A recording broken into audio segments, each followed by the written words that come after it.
সবাই, আশা করছি সকলেই বেশ ভালো আছেন আর সুস্থ আছেন। আমরাও বেশ ভালো আছি। আমার নতুন একটি ব্লগে আপনাদের সকলকে জানাচ্ছি আরো একবার ওয়েলকাম। আমার ব্লগটা যারা ইউটিউব থেকে দেখছেন তাদেরকে অসংখ্য ধন্যবাদ। আজকে অনেকদিন পরে লং ভিডিও নিয়ে এলাম, কেননা বেশ কিছুদিন ধরে আমার শরীরটা ভালো যাচ্ছে না, তাই এডিট করা হয়ে ওঠেনি। আর আজকে একটু রেডি হয়ে নিয়ে বাইরে যাচ্ছি। আপনারা তো সকলেই জানেন যে জাপানে এখন প্রচুর গরম পড়ে গেছে। অনেক সময় তাপমাত্রা 38 ডিগ্রি থেকে 40-42 ডিগ্রি পর্যন্ত হয়ে যায়। তো আজকে আমরা যাচ্ছি আমাদের বাড়ির কাছাকাছি একটা পার্কে ঘুরতে। চলুন আপনারা সাথে থাকুন আর দেখতে থাকুন ব্লগটা। আমাদের বাড়ি থেকে ওই জায়গাটায় যেতে সময় লাগে গাড়ি করে 10 মিনিটের মতো। আর আমরা আজকে একটু বিকেল বিকেল করেই বেরিয়েছি, যেহেতু ওয়েদারটা মোটামুটি একটু ভালো আছে আজকে। আর আমরা যে জায়গাটায় এসেছি ফাইনালি, সেই জায়গাটা খুবই সুন্দর, একদম কোলাহল নেই, চারপাশটা খুব নিরিবিলি, এলেই মনটা এমনি ভালো হয়ে যায়। আর দেখুন, খুব সুন্দর ঘাসে চারদিকটা ভরা।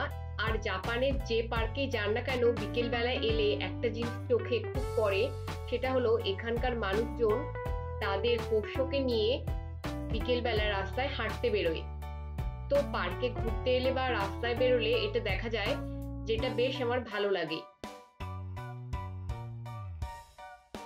এই পার্কটার ভিডিও আপনাদের সাথে আগে একবার শেয়ার করেছিলাম। জাপানের একই জায়গার বিভিন্ন সময় বিভিন্ন রকম রূপ, সেটা সত্যি খুব ভালো লাগে দেখতে। গ্রীষ্মকালে একরকম, শীতকালে একরকম, অটামে একরকম। আর এই যে দূরে দেখতে পাচ্ছেন, এটা হচ্ছে একটা উইন্ড মিল। ভিউটা বেশ সুন্দর লাগছে না দেখতে? আমার তো বেশ ভালো লাগছে। হাজবেন্ড ওখানে বসে আছে। চলুন আপনারা আমার সাথে ভিডিওতে থাকুন আর দেখতে থাকুন পার্কটা। চারদিকটা সবুজে সবুজ, এত ভালো লাগছে না? তো আমি হাঁটতে হাঁটতে এগিয়ে যাচ্ছিলাম। চারপাশে সবুজ ঘাসে ভরে গেছে, বেশ ভালো লাগছে। আর হালকা হালকা রোদও ছিল, তার সাথে সুন্দর বাতাসও দিচ্ছিল।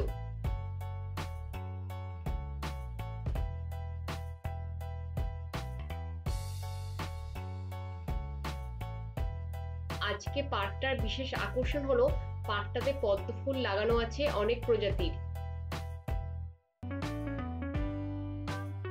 চলুন আপনাদের দেখাতে দেখাতে এগিয়ে যাই সামনের দিকে।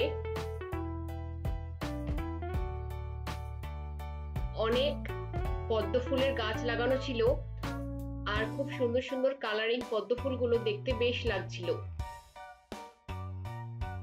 আমাদের ইন্ডিয়াতে আমরা তো সচরাচর জলে পদ্ম ফুল ফুটতে দেখি, কিন্তু এখানে পদ্ম গাছ লাগানো হয় এই পার্কগুলোতে।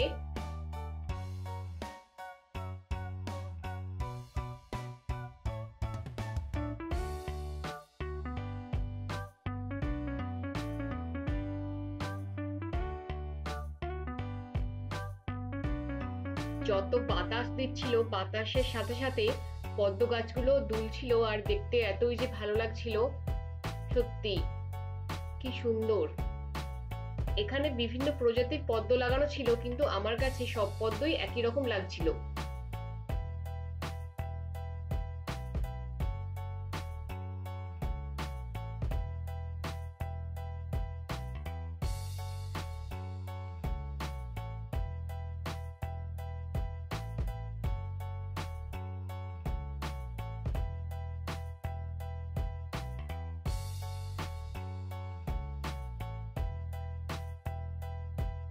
উইন্ড মিলটার সামনের দিকে একটা স্ট্যাচু করা ছিল, দেখুন আপনাদের দেখালাম।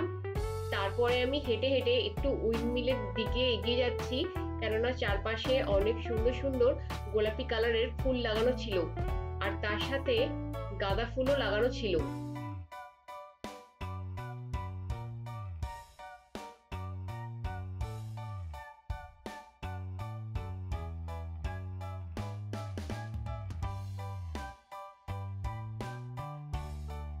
পার্কে অনেকক্ষণ টাইম কাটানোর পর দুজনে মিলে তারপরে আমরা ওখান থেকে বেরিয়ে ওই 6:30 7টার দিকে আমরা গেলাম একটু মলে ঘুরতে।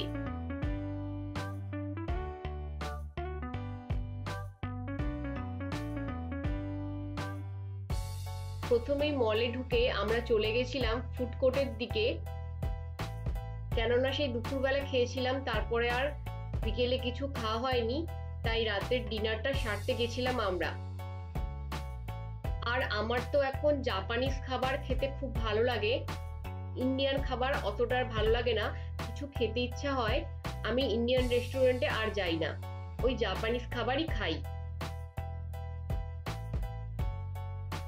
খাওয়া দাওয়া শেষ করে আমরা ওই রাত 8টা নাগাদ বাড়ির দিকে রওনা দিলাম। ব্লগটা এখানেই শেষ করছি। ভালো লাগলে like, comment, share and subscribe অবশ্যই করবেন। বাই।